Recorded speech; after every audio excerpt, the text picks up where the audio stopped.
Hola amigos y amigas, bienvenidos a la primera clase del segundo nivel, formación para la misión personal, parejas misionera.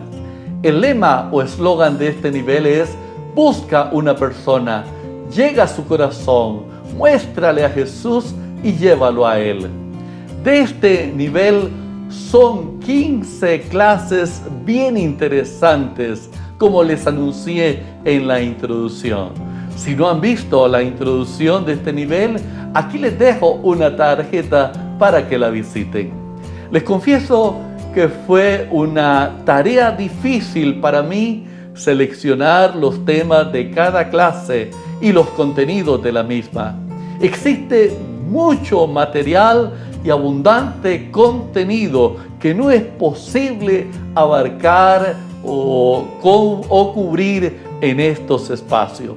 Me he esforzado por sintetizar lo esencial para los fines de esta capacitación, pero con la certeza que ustedes serán bien nutridos en el conocimiento teórico práctico. Les animo a que investiguen, a que lean, visiten las librerías de nuestra iglesia YADFA, de la Iglesia Adventista del Séptimo Día. Allí podrán enriquecerse con valioso material. En esta primera clase la hemos titulado Cada creyente un ministro. Tomen nota y permanezcan hasta el final. No se pierdan la bendición del final. Inviten a otros miembros de su congregación, amigos, familiares, conocidos a suscribirse a este canal.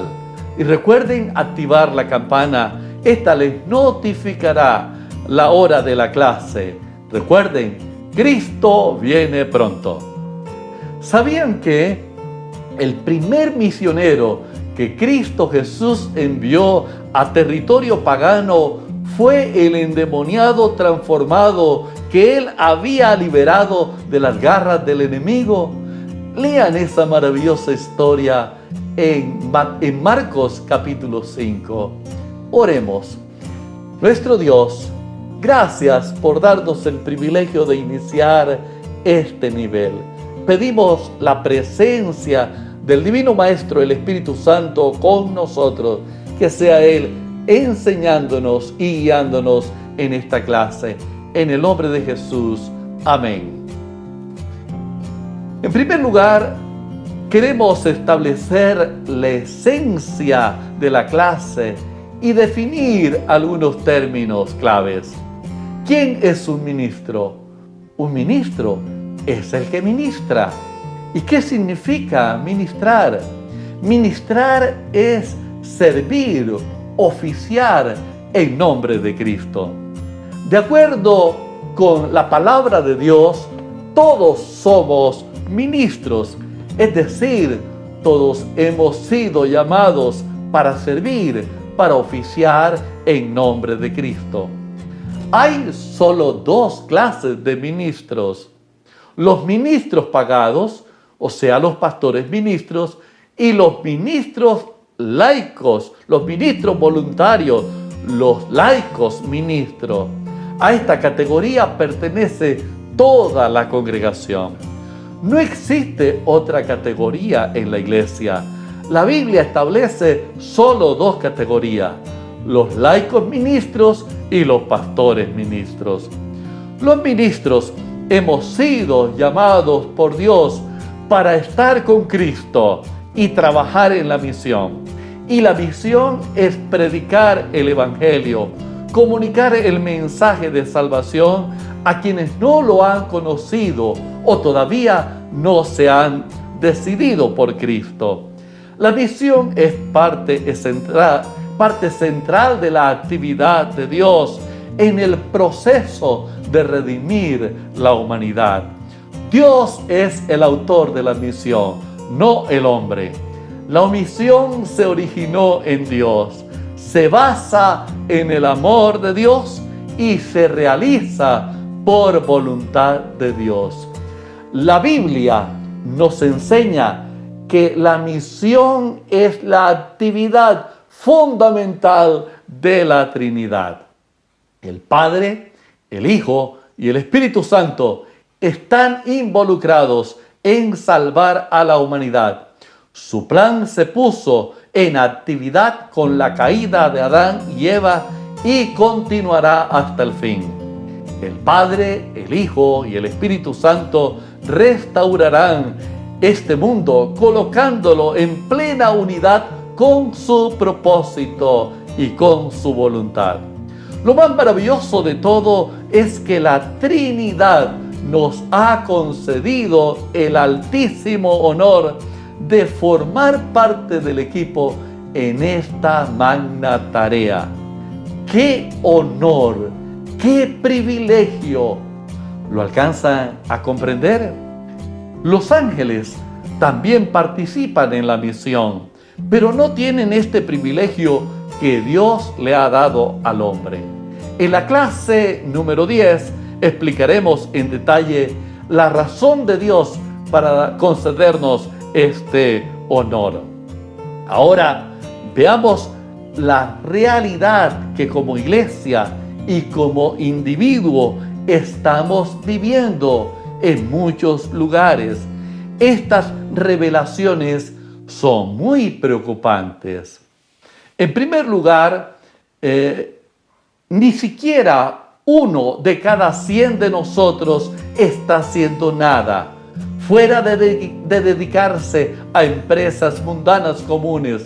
Desconocemos casi totalmente el valor de las almas por quienes Cristo murió.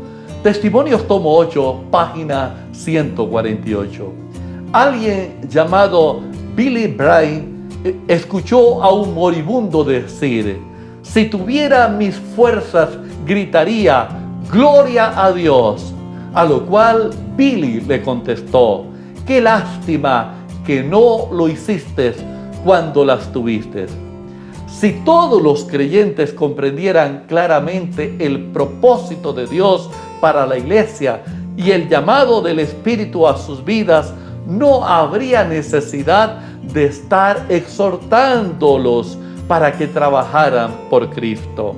El Nuevo Testamento presenta a la iglesia en su relación vital y cotidiana con todos los elementos del mundo por medio de la vida de sus miembros. Las iglesias del Nuevo Testamento eran confraternidades ministradoras y las comunidades eran agencias ministradoras. Ninguna diferencia de rango o condición dividía al pueblo de Dios. La iglesia no se consideraba una sociedad musical que contrataba a músicos y se sentaba a disfrutar del concierto. La iglesia era la orquesta en la que cada miembro tenía una parte asignada que debía ejecutar. Cristo encargó su ministerio a toda su iglesia. En el deseado de toda la gente, la página 761, leemos lo siguiente: el mandato que dio el Salvador a sus discípulos incluía a todos los creyentes en Cristo hasta el fin del tiempo.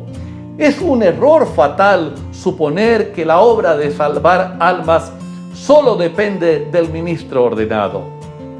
En la iglesia del Nuevo Testamento no existía escalera de mando o de privilegio. Solo existían funciones donde todos eran llamados a realizar la tarea.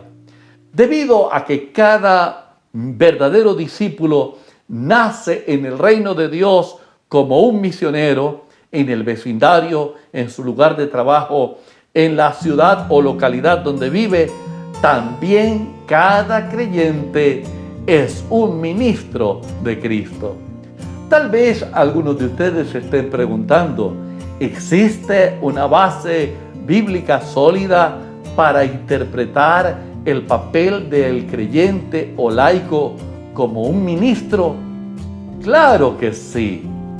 Mateo capítulo 28, la gran comisión, de Mateo 28, 18 y 20, de Apocalipsis 14, 6 al 12, no fue dada para ser llevada a cabo por los miembros de una élite ministerial que en su mayoría son prisioneros de un sistema administrativo en una moderna parroquia, ni por unos pocos obreros laicos pagados por algunos creyentes que creen que con eso han cumplido su deber.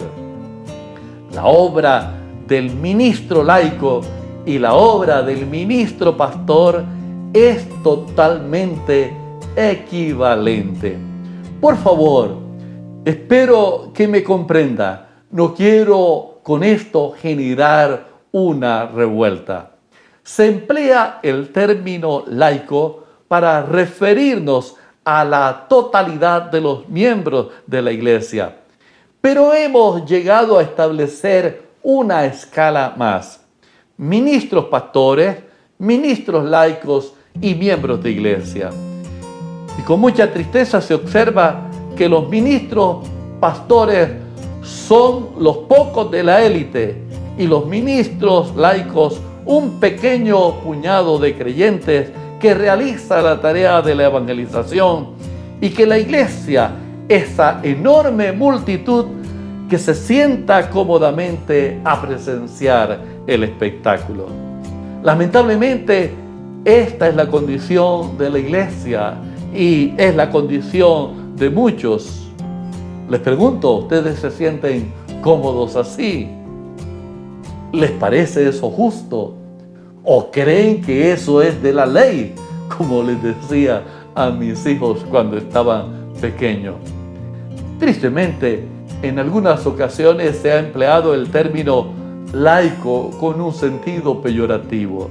El término laico sencillamente establece una diferencia entre la función del pastor y la de los miembros de la iglesia.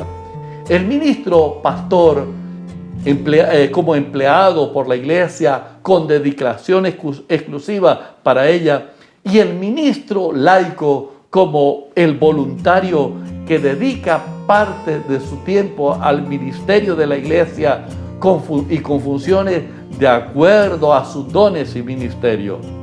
En la Biblia, la expresión holaos, o sea, el laicado, se emplea con relación al pueblo judío, para establecer una distinción entre los sacerdotes y los dirigentes, de acuerdo a Mateo 26:5 y Hechos 5:26. También en el Antiguo Testamento, en Éxodo 19:24, Segunda de Crónicas 24:10. De igual forma, en las liturgias griegas se empleaba para diferenciar la congregación del sacerdote oficiante. La palabra laico proviene del vocablo griego laikos, que significa perteneciente al laos, es decir, al pueblo elegido por Dios, tanto en el Antiguo Testamento como en el Nuevo Testamento. Todos los miembros de la iglesia son laicos y los ministros pastores también son laicos. El gran reformador Martín Lutero dio la batalla para recuperar el sacerdocio de todos los creyentes. Todo el que ha recibido a Cristo está llamado a trabajar por la salvación de sus semejantes. El Nuevo Testamento enseña claramente que todos los cristianos deben ser ministros. Los que no concuerden con esto, lo que no concuerde con esto, viola claramente las exigencias del discipulado que el Señor Jesús presenta en su palabra. Todo el que ha recibido a Cristo está llamado a trabajar por la salvación de sus semejantes. Si la reconciliación es para todos, resulta obvio que el ministerio también es para todos. En el sentido más profundo, ninguno de nosotros ha sido llamado a una obra. sino a Cristo. Y esto es clave. Ahora, en el contexto de nuestra vida en Él, el Espíritu Santo nos da una obra y una vocación y otorga dones y talentos para realizarla. Algunos han sido designados pastores, maestros, evangelistas para la edificación de la iglesia y la extensión del reino de Cristo.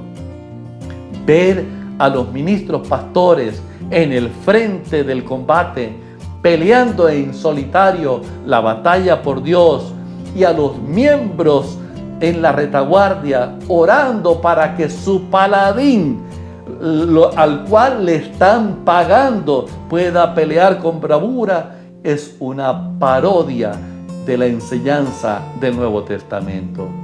El pastor ministro no es un funcionario de relaciones públicas para Dios, mientras que el laico hace el papel del socio solitario y hasta invisible que apoya informalmente a la iglesia, pero independiente de ella.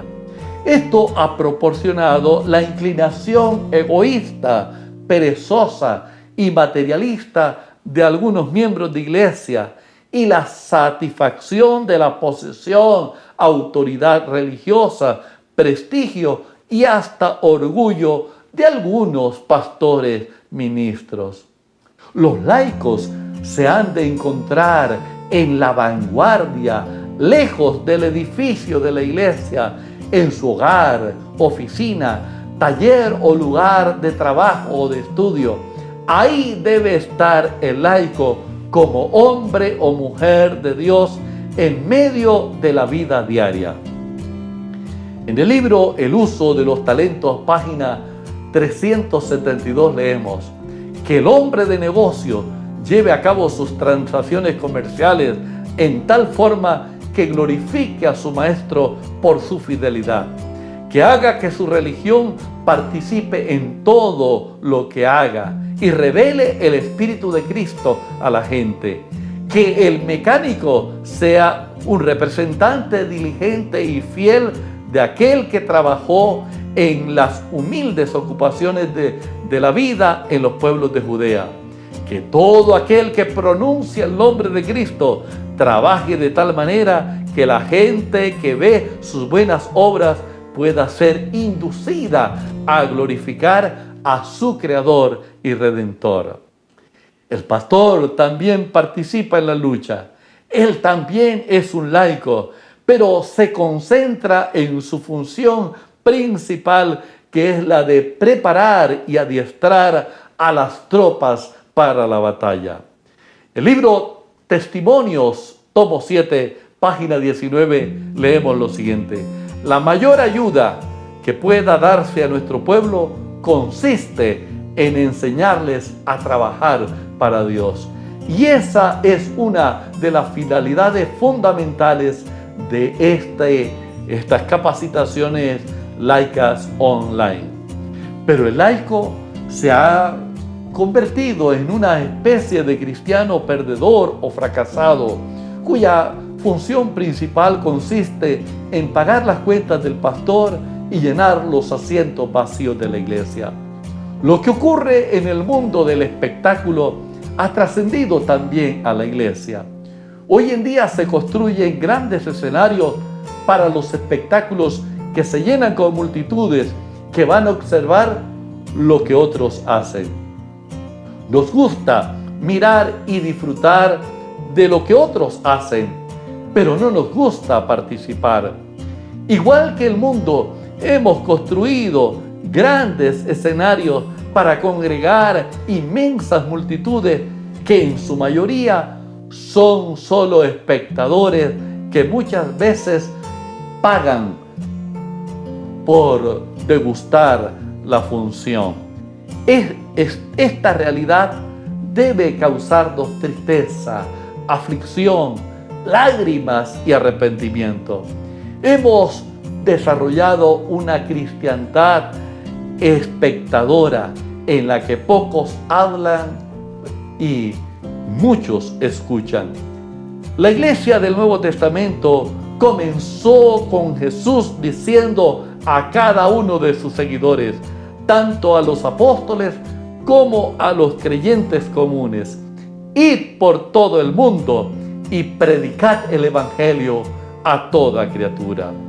A todos los que el Señor Jesús llamó, les dijo: os haré pescadores de hombres. Él no estableció castas ni creó élites. En la iglesia de Cristo no hay escalera, solo hay funciones. Todos somos llamados a predicar, a ser ministros del Evangelio. En el libro Servicio Cristiano, la página 68, leemos: la diseminación de la verdad de Dios no está confinada a un reducido grupo de ministros ordenados. La verdad debe difundirse por todos los que aseveran ser discípulos de Cristo. ¡Qué expresión esta tan contundente! La verdad debe difundirse por todos los que aseveran ser discípulos de Cristo. Uno de los graves males de la iglesia es que se ha acostumbrado a escuchar sermones y a ver programas. Ya en 1897, Elena G. de White había diagnosticado este problema y había exhortado a la iglesia diciéndole: durante años ellos, es decir, los miembros de la iglesia, han escuchado en forma complaciente las verdades más solemnes, verdades que inquietan el alma, pero no las han practicado ellos mismos. En el púlpito se proclama el sermón, pero es en el vecindario, en el trabajo, en la escuela, en la universidad, donde se ha de vivir, se ha de practicar y predicar verdaderamente el sermón. En el manuscrito 151 leemos lo siguiente: los miembros de la iglesia se han acostumbrado a confiar en la predicación, pero hacen muy poco por Cristo. No llevan fruto, sino que aumentan el egoísmo y la infidelidad. Colocan sus esperanzas en el predicador y dependen de sus esfuerzos para mantener viva su fe o su débil fe. Seamos hacedores de la palabra y no tan solo oidores olvidadizos. Es la exhortación que nos da en la palabra el hermano del Señor Jesús. Esto se debe traducir en una actitud viviente por cada seguidor de Cristo. La iglesia que Jesús fundó es una comunidad vibrante que ofrece redención, llena de compasión, de misión, de servicio, de testimonio, de amor y adoración. No es una fraternidad de aficionados a la fe. Los espectadores profesionales casi siempre se convierten en críticos profesionales. Los cristianos espectadores finalmente se convertirán en críticos despreciativos, indiferentes, cínicos, estériles e improductivos. No se comprometen a dar lugar a Jesús en sus propias vidas. Es más fácil criticar que participar. El cristiano espectador, por lo tanto, no es un cristiano, aunque vaya a la iglesia, guarde el sábado o devuelva los diezmos. Theodore Roosevelt dijo esto a las personas que rehusaban participar. Escuchen esto: lo que importa no es el crítico que comenta sobre el tropezón dado por un hombre fuerte o cómo una persona activa pudo haber hecho mejor. El crédito pertenece al hombre que participa en la contienda, que tiene la cara sucia por el polvo, el sudor y la sangre, que lucha valerosamente, que yerra y falla una y otra vez, pero que posee tremendo entusiasmo y gran dedicación y que se gasta en su esfuerzo. Me encanta ese pensamiento de Teodoro Roosevelt. Y la sierva del Señor, leemos, el laico ministro está comprometido, no puede evitarlo, participa en la misión redentora de Dios, se conmueve con el sufrimiento del prójimo y se angustia por aquellos que están en tinieblas.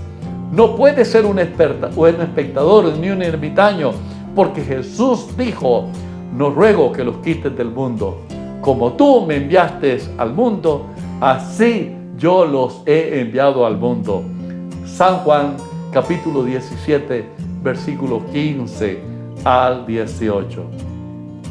Sobre los enfermeros misioneros, los médicos cristianos, los cristianos individuales, ya sean comerciantes o agricultores, profesionales o mecánicos, sobre todos ellos descansa la responsabilidad. Nuestra obra consiste en revelar a los hombres el evangelio de su salvación.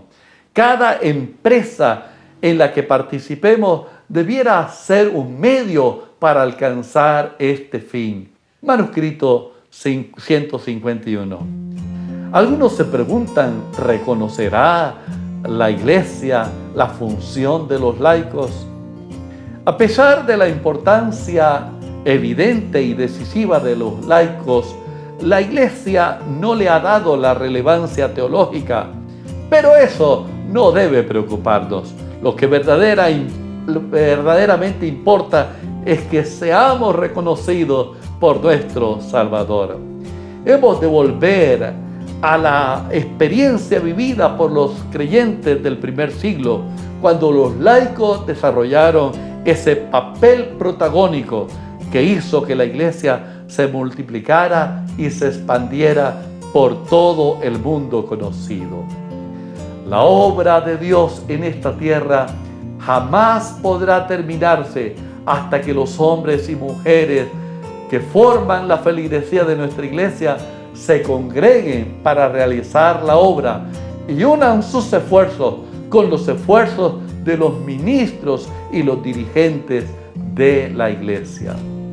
Un grupo de estudio anglicano declaró puntualmente: la orden que Cristo impartió en ocasión de su ascensión y el subsiguiente don del Espíritu Santo no se limitaban a los 12 apóstoles, que eran ministros ordenados, sino que se dio a todos los miembros de la incipiente Iglesia. Por eso el deber de dar testimonio ha sido encomendado a la totalidad de la Iglesia de Cristo, a pastores y a laicos por igual, y el poder para testificar es conferido también por igual. No es, por lo tanto, un asunto de conveniencia el que coloquemos la movilización de los laicos para la obra del evangelismo en primerísimo lugar en nuestras recomendaciones. Es cuestión de simple obediencia a la orden de Cristo Jesús. Cada cristiano tiene la obligación de descubrir cuál es su puesto dentro de la vida de la Iglesia, dentro del área donde vive y en el lugar donde trabaja, hasta que los reinos del mundo lleguen a ser de nuestro Señor Jesucristo.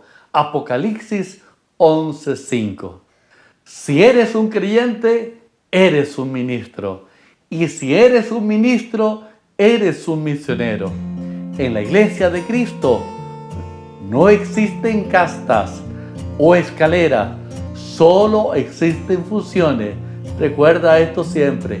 En la Iglesia de Cristo no existen castas o escaleras, solo existen funciones. Únicamente existen ministros pastores y ministros laicos, o pastores ministros y laicos ministros. La escritora cristiana Elena G. de White dice en Hechos de los Apóstoles, página 479, no hay nada que el mundo necesite tanto como la manifestación del amor del Salvador por medio de seres humanos. todo el cielo está esperando a los hombres y mujeres por medio de los cuales pueda Dios revelar el poder del cristianismo. El Señor Jesús nos dice en su palabra en Marcos capítulo 16, el verso 15, y les dijo: id por todo el mundo y predicad el evangelio a toda criatura. Apreciados, les invito para la siguiente clase, las relaciones interpersonales. Pidamos para que Dios haga su obra en nosotros y por nosotros. Cristo viene pronto. Prepárate. Salgamos a ministrar a los necesitados. Vayamos a cumplir la misión que el cielo nos ha encomendado. Oremos.